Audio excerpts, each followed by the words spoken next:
Israel Hamas के बीच जारी युद्ध को 10 दिन बीत चुके हैं। इस बीच मीडिया रिपोर्ट के मुताबिक इजराइल के सैनिकों ने वेस्ट बैंक यरूशलेम से छापेमारी कर तकरीबन 70 लोगों को हिरासत में लिया है। वहीं उत्तरी इजराइल से लगते हुए लेबनान सीमा से इजराइल ने 28 गांवों को भी खाली करा दिया है। इजरायली सेना ने चेतावनी दी है कि अगर हिजबुल्लाह कोई गलती करेगा तो उससे अंजाम भुगतना होगा। ईरान के विदेश मंत्री ने फलस्तीन इजराइल संकट के लिए इतिहास में अमेरिका की गलत नीतियों को दोषी ठहराया। वहीं मौजूदा हमास इजराइल और हिजबुल्लाह इजराइल तनाव के पीछे ईरान का हाथ होने के आरोपों से साफ इनकार कर दिया।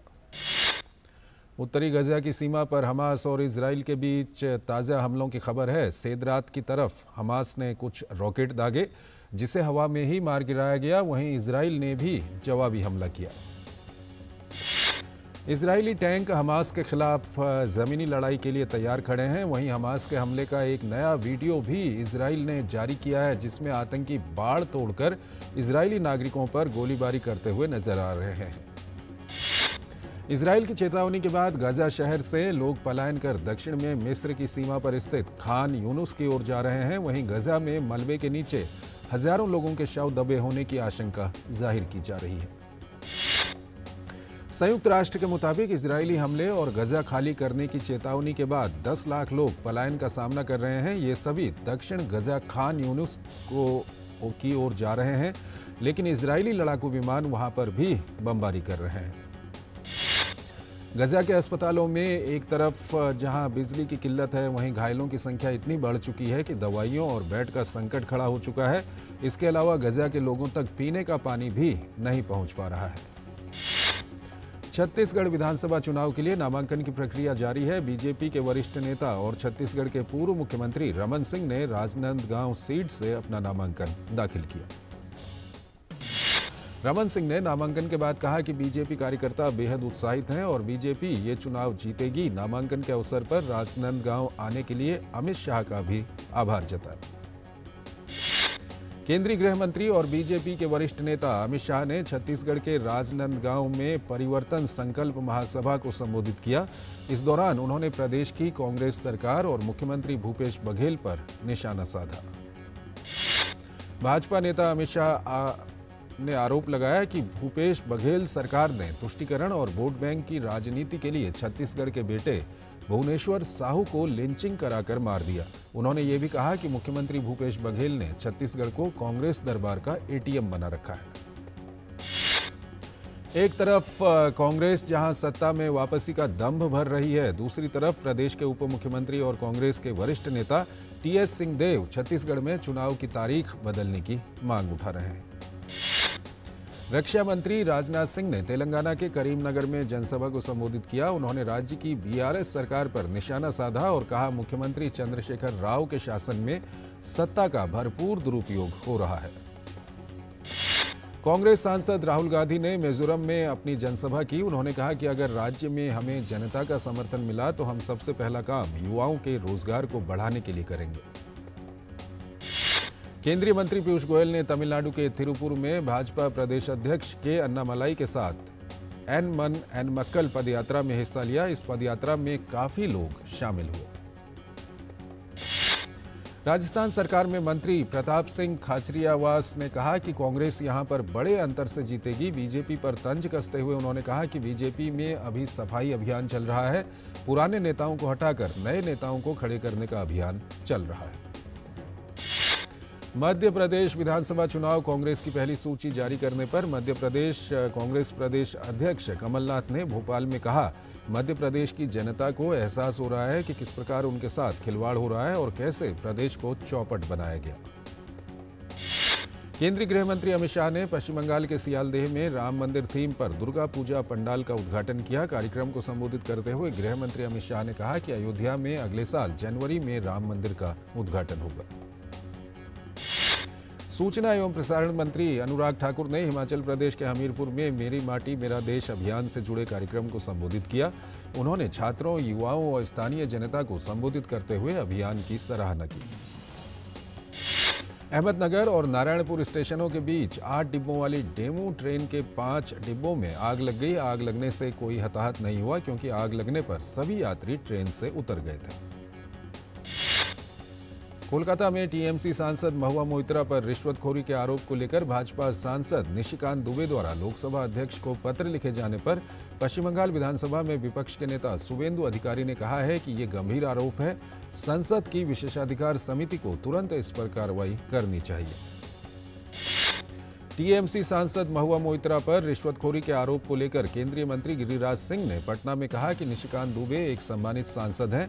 वो तथ्यों के साथ खड़े होते हैं। अगर उन्होंने पत्र लिखा है तो उनकी विश्वसनीयता को नकारा नहीं जा सकता। अंडरवर्ल्ड डॉन बबलू श्रीवास्तव को उत्तर प्रदेश के कौशाम्बी जेल से प्रयागराज लाया गया। जेल प्रशासन के मुताबिक बबलू श्रीवास्तव को प्रयागराज की अदालत में व्यापारी के अपहरण व फिरौती के मामले में पेश किया गया।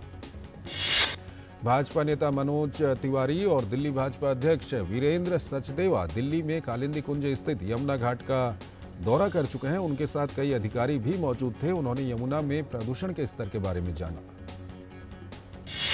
दिल्ली भाजपा अध्यक्ष वीरेंद्र सचदेवा ने केजरीवाल सरकार पर निशाना साधते हुए कहा कि सीएम केजरीवाल ने यमुना मां की हत्या की है। ये इतनी खतरनाक स्थिति में है कि अगर कोई इसमें हाथ डाले तो उसे बीमारी हो जाए।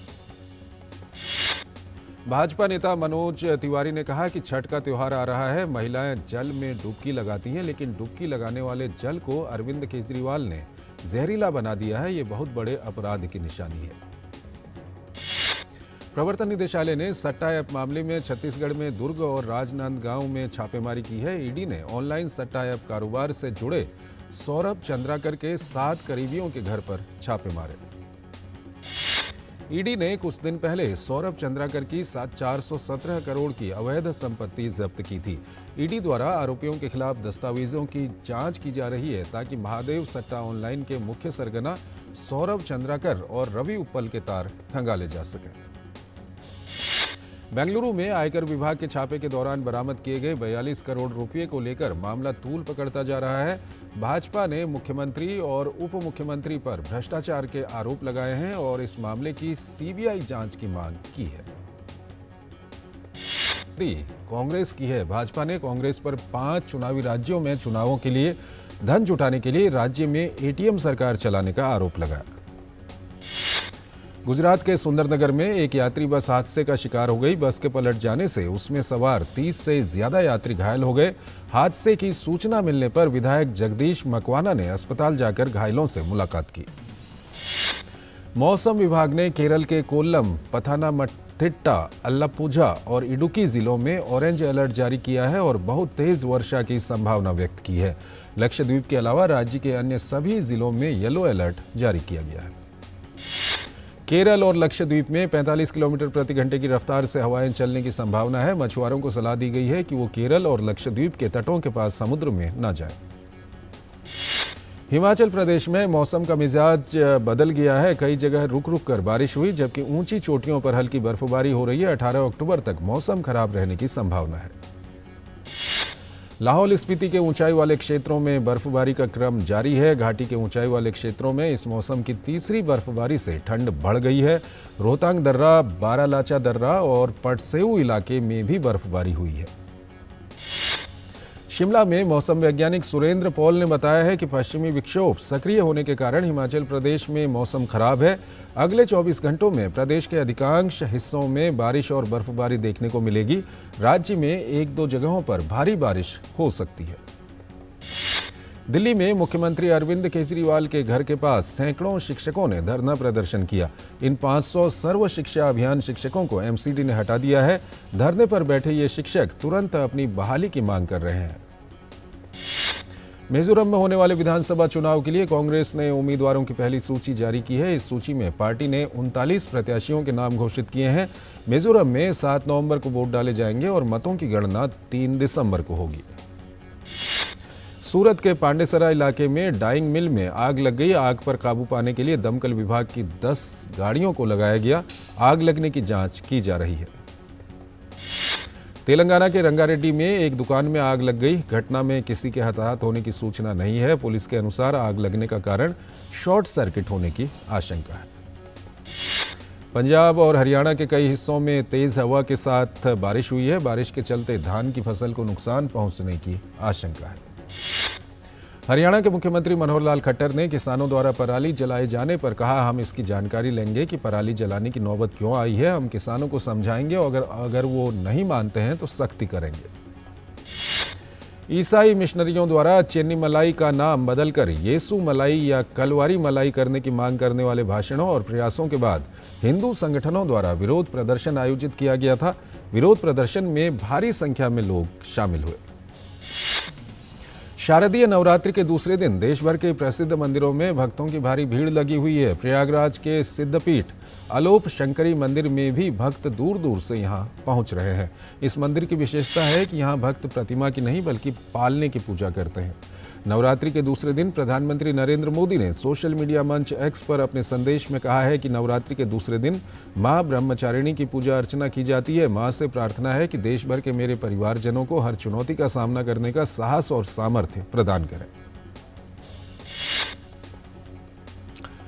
गुजरात में नवरात्र उत्सव के दौरान सूरत जिला क्रिकेट एसोसिएशन ने साइकिल गरबा का आयोजन किया। लोगों में गरबा की धूम है। काफी संख्या में लोगों ने इसमें शिरकत की और साइकिल गरबा किया। उत्तराखंड के चारों धामों के कपाट बंद होने की तिथि की एक एक कर घोषणा शुरू हो गई है, जबकि 24 अक्टूबर को दशहरे के दिन बद्रीनाथ धाम के कपाट बंद करने के शुभ मुहूर्त की घोषणा की जाएगी। 15 नवंबर को भैया दूज के दिन केदारनाथ धाम और यमुनोत्री धाम के कपाट बंद होंगे। गंगोत्री मंदिर समिति ने 14 नवंबर को गंगोत्री धाम के कपाट बंद करने की तिथि तय कर दी है। इलाहाबाद हाईकोर्ट ने नोएडा के चर्चित निठारी कांड मामले में सुरेंद्र कोहली और मनिंदर सिंह पंधिर की फांसी की सजा रद्द कर दी है। हाईकोर्ट ने दोनों आरोपियों की 14 अर्जियों पर फैसला सुनाया। ज्ञानवापी मामले पर सुप्रीम कोर्ट में सुनवाई 6 नवंबर तक के लिए टाल दी गई है। कोर्ट पहले इस पर विचार करेगा कि क्या परिसर के अंदर श्रृंगार गौरी और अन्य देवी देवताओं के पूजा अर्चना के अधिकार की मांग वाली याचिका सुनवाई लायक है या नहीं। न्यूज क्लिक के संस्थापक प्रवीर पुरकायस्थ ने दिल्ली हाईकोर्ट के फैसले को सुप्रीम कोर्ट में चुनौती दी है। गिरफ्तारी को वैध बताने वाले दिल्ली हाईकोर्ट के फैसले को सर्वोच्च न्यायालय में चुनौती देते हुए जल्द सुनवाई की मांग की गई है। से जुड़े हुए जो उनके जीवन के दर्शन प्रवीर पुरकायस्थ और एचआर प्रमुख अमित चक्रवर्ती की याचिका पर आदेश सुरक्षित रख लिया था। दोनों ने दिल्ली हाईकोर्ट में याचिका दायर कर गिरफ्तारी और पुलिस हिरासत को चुनौती दी है। चुनावी चंदे के लिए इलेक्टोरल बॉन्ड स्कीम को चुनौती देने वाली याचिकाओं को सुप्रीम कोर्ट ने विचार के लिए संविधान पीठ को भेजा है। 30 अक्टूबर से कोर्ट इस मामले में सुनवाई करेगा। उच्चतम न्यायालय में दायर याचिकाओं में कहा गया है कि इलेक्टोरल बॉन्ड के माध्यम से राजनीतिक दलों को मिलने वाले चंदे के सोर्स का पता नहीं चलता है। ये भ्रष्टाचार को बढ़ावा देता है। दिल्ली की राउज एवेन्यू कोर्ट में जमीन के बदले नौकरी घोटाला मामले की सुनवाई 2 नवंबर के लिए टल गई है। आज इस केस में आरोपी लालू प्रसाद यादव, तेजस्वी यादव और राबड़ी देवी कोर्ट में पेश नहीं हुए। उनके वकील ने अदालत में पेशी से छूट मांगी, जिसे कोर्ट ने मान लिया। WFI के पूर्व अध्यक्ष और भाजपा सांसद बृजभूषण शरण सिंह पहलवानों द्वारा दर्ज कथित यौन उत्पीड़न मामले की सुनवाई के लिए दिल्ली के राउज एवेन्यू कोर्ट में पेश हुए। अदालत ने दलीलें सुनने के बाद मामले को 19 अक्टूबर के लिए सूचीबद्ध किया। भारतीय शेयर बाजार में आज लगातार तीसरे कारोबारी सत्र में गिरावट दर्ज की गई। सेंसेक्स 116 अंक फिसलकर 66,166 अंक पर बंद हुआ। वहीं निफ्टी भी लगभग 20 अंक की गिरावट के साथ 19,731 अंक पर बंद हुआ। देश में थोक मुद्रास्फीति में लगातार छठे महीने गिरावट दर्ज की गई है। आंकड़ों के मुताबिक सितंबर में थोक महंगाई में कुल 0.26% की गिरावट दर्ज की गई।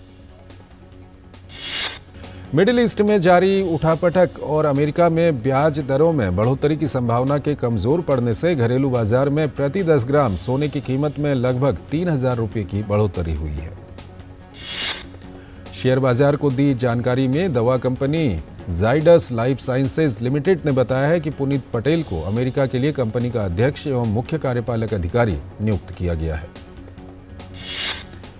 वाहन विनिर्माताओं के संगठन society of Indian automobile manufacturers ने आधिकारिक बयान के मुताबिक घरेलू यात्री वाहनों की थोक बिक्री में सितंबर में करीब 2% बढ़ोतरी दर्ज की है। बैंक ऑफ महाराष्ट्र का दूसरी तिमाही का शुद्ध लाभ 72% के उछाल के साथ 920 करोड़ रुपए पर पहुंच गया है। ब्याज आय बढ़ने और डूबा कर्ज घटने से बैंक के मुनाफे में बढ़ोतरी हुई है। घरेलू शेयर बाजार नेशनल स्टॉक एक्सचेंज ने 13 नए अनुबंध जारी करते हुए वायदा एवं विकल्प खंड का विस्तार किया है। इस कदम से निवेशकों को जोखिम से निपटने में मदद मिलेगी। आतिथ्य प्रौद्योगिकी कंपनी ओयो ने एक बयान में कहा है कि अगले 3 महीने में कंपनी 35 से अधिक शहरों में अपने मंच पर लगभग 750 होटल और जोड़ेगी। वित्त वर्ष की दूसरी तिमाही में फेडरल बैंक का एकीकृत शुद्ध मुनाफा 35.54% बढ़कर 953.82 करोड़ रुपए दर्ज किया गया है। सुप्रीम कोर्ट के जांच का आदेश देने के बाद राष्ट्रीय कंपनी विधि अपीलीय न्यायाधिकरण ने फिनोलेक्स केबल की वार्षिक आम सभा के परिणामों के खुलासे से संबंधित अपने आदेश पर रोक लगा दी है। इलेक्ट्रिक वाहनों को बढ़ावा देने के मकसद से सरकार देश में बैटरी के लिए एक और उत्पादन आधारित प्रोत्साहन योजना लाने पर विचार कर रही है। केंद्रीय बिजली मंत्री आर.के. सिंह ने एक कार्यक्रम के दौरान ये जानकारी दी। सरकार ने विमानन क्षेत्र को सुगम और बेहतर बनाने के प्रयासों के तहत नियमों में संशोधन करते हुए वाणिज्यिक पायलट लाइसेंस की वैधता अवधि बढ़ाकर 10 साल कर दी है। विदेश मंत्री डॉक्टर एस जयशंकर ने आज अपने वियतनामी समकक्ष के साथ बुई थान सोन के साथ हनोई में 18वें भारत वियतनाम संयुक्त आयोग की बैठक की सह अध्यक्षता की। डॉक्टर जयशंकर ने अपने वियतनामी समकक्ष के साथ संयुक्त रूप से भारत और वियतनाम के बीच राजनयिक संबंधों की स्थापना के 50 साल पूरे होने के उपलक्ष्य में स्मारक टिकटों का भी अनावरण किया। नोबेल शांति पुरस्कार विजेता और साल 1994 से 2000 के बीच फिनलैंड के 10वें राष्ट्रपति के पद पर सेवा देने वाले मार्टी अहतिसारी 86 वर्ष की आयु में उनका निधन हो गया।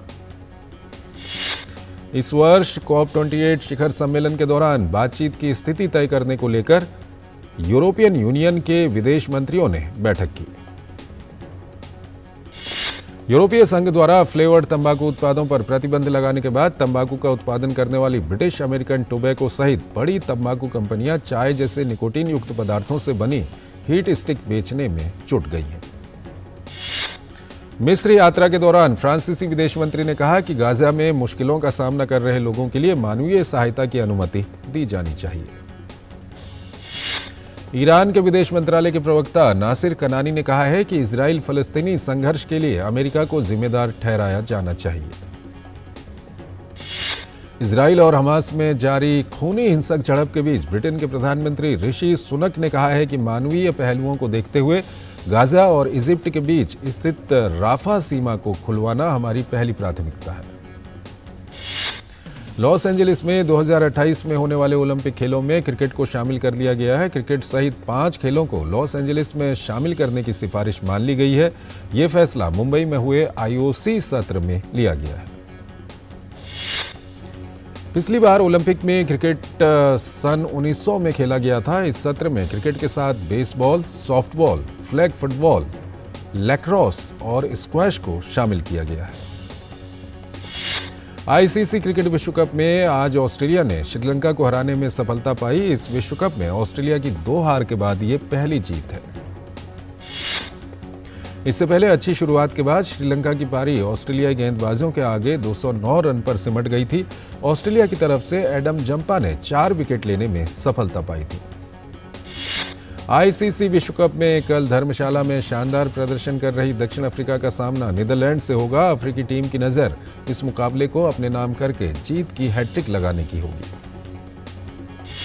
एशियाई खेलों में कांस्य पदक जीतने वाले भारतीय बैडमिंटन खिलाड़ी HS प्रणॉय ने चोटिल होने के कारण डेनमार्क ओपन सुपर 750 टूर्नामेंट से अपना नाम वापस ले लिया। वो अगले 2 से 3 सप्ताह तक खेल से बाहर रहेंगे। प्रणॉय की अनुपस्थिति में भारत का नेतृत्व लक्ष्य सेन करेंगे। लक्ष्य ने एशियाई खेलों में पुरुष टीम स्पर्धा में भारत को पहली बार रजत पदक दिलाने में महत्वपूर्ण भूमिका निभाई थी। 2 बार की ओलंपिक पदक विजेता PV सिंधु भी पिछले सप्ताह आर्कटिक ओपन के सेमीफाइनल में पहुंचने के बाद अच्छे प्रदर्शन की तलाश में होंगी। उनका मुकाबला स्कॉटलैंड की किस्टी गिलमोर से होगा। पुरुषों में विश्व रैंकिंग में 20वें स्थान पर काबिज किदाम्बी श्रीकांत पेरिस ओलंपिक 2024 के कट में जगह बनाने के लिए कुछ अहम रैंकिंग अंक की तलाश में अपने प्रदर्शन की छाप छोड़ना चाहेंगे। वो अपने अभियान का आगाज चीन के वेंग यंग के खिलाफ करेंगे। सात्विक साईराज और चिराग शेट्टी की शीर्ष रैंकिंग की पुरुष जोड़ी एशियाई खेलों के अपने शानदार प्रदर्शन को बरकरार रखने के इरादे से कोर्ट पर उतरेंगे। सात्विक और चिराग का सामना पहले दौर में मलेशिया के ओंग यू सिन और तेओ यी से होगा। ब्राजील के पूर्व दिग्गज खिलाड़ी रोनाल्डिनो इन दिनों कोलकाता के दौरे पर हैं। सोमवार को उन्होंने शहर में आयोजित हो रहे दुर्गा पूजा के कुछ पंडालों का उद्घाटन किया। रोनाल्डिनो इस दौरान जहां भी गए वहां प्रशंसकों ने बार्सिलोना और एसी मिलान के इस स्टार खिलाड़ी का स्वागत रोनाल्डिनो रोनाल्डिनो ब्राजील ब्राजील के नारों से किया। उन्होंने दिन की शुरुआत R10 अकादमी के उद्घाटन के साथ की। स्पेन की फुटबॉल टीम ने यूरो 2024 के लिए क्वालिफाई कर लिया है। टीम ने यह कामयाबी नॉर्वे की टीम को 1-0 से शिकस्त देकर हासिल की। स्पेन की ओर से एकमात्र गोल गावी ने किया, जो कि खेल के 49वें मिनट में आया। दक्षिण अफ्रीका रग्बी विश्व कप के सेमीफाइनल में पहुंच गया है। टीम ने क्वार्टर फाइनल मुकाबले में फ्रांस की टीम को शिकस्त दी। रग्बी विश्व कप में इंग्लैंड का दबदबा जारी है। टीम ने रविवार को फिजी के खिलाफ मुकाबला जीत खुद को सेमीफाइनल में पहुंचा दिया। इंग्लैंड ने यह मुकाबला 30-24 से अपने नाम किया। अभिनेता नवाजुद्दीन सिद्दीकी की फिल्म सेंधव का टीजर लॉन्च हो गया है। टीजर को दर्शकों से भरपूर प्यार मिल रहा है। फिल्म M16 का टीजर लॉन्च हो गया है। मनोरंजन से भरपूर इस फिल्म को बंगाली, उड़िया और असमी भाषा में रिलीज किया जाएगा। सलमान खान की बहुप्रतीक्षित फिल्म टाइगर 3 का ट्रेलर रिलीज हो गया है। लगभग 51 सेकंड के इस ट्रेलर में सलमान बेहद अलग अंदाज में नजर आ रहे हैं। अभिनेता बॉबी देओल फिल्म एनिमल में नरभक्षी का किरदार निभाते नजर आएंगे। कंगना रनौत को अपनी आगामी फिल्म इमरजेंसी के लिए और इंतजार करना होगा। फिल्म 24 नवंबर की जगह अगले साल रिलीज होगी। अभिनेत्री खुशहाली कुमार अपनी आगामी फिल्म स्टार फिश की शूटिंग पूरी कर चुकी हैं। फिल्म 24 नवंबर को सिनेमाघरों में रिलीज होगी।